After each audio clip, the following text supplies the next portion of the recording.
పటాన్చెరు నియోజకవర్గం ఆమీన్పూర్ మండలంలో గల 8 గ్రామ పంచాయతీలను కలిపి కిష్టారెడ్డిపేటను జీహెచ్ఎంసీ డివిజన్ గా ఏర్పాటు చేయాలని డిమాండ్ చేస్తూ కిష్టారెడ్డిపేటలో అన్ని రాజకీయ పార్టీలు నిరసనకు దిగారు.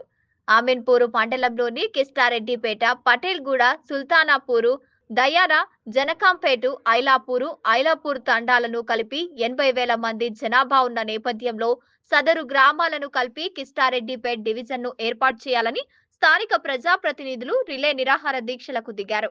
ప్రభుత్వం దిగి వచ్చి తమ డిమాండ్ను పరిష్కరించేంత వరకు ఉద్యమిస్తామని అఖిలపక్ష నాయకులు తేల్చి చెప్పారు.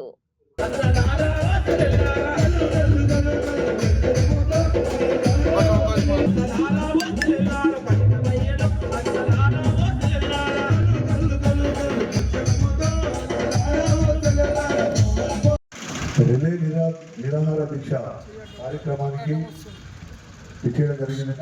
అందరం కూడా ఇక్కడ రీసెంట్గా జిహెచ్ఎంసీలో విలీనమైన తర్వాత ఈ వార్డుల బైఫర్కేషన్ ఏదైతే చేసినారో అది అతి దారుణంగా చేయడం జరిగింది. ఎందుకంటే ఒక్కొక్క దగ్గర ఊళ్ళు కూడా డివైడ్ చేసి ఇళ్ళకి మధ్యలో ఊళ్ళకు డివైడ్ చేస్తూ ఇష్టానుసారంగా జిహెచ్ఎంసీ వాళ్ళు ఈ విధంగా చేయడం చాలా బాధాకరమైన విషయం. రాష్ట్ర ప్రభుత్వాన్ని, స్థానిక ఎమ్మెల్యే గారిని, ఎంపీ, ఎమ్మెల్సీ గారిని, మా ప్రాంత ప్రజాప్రతినిధులందరూ కూడా రిక్వెస్ట్ చేయడం జరిగింది.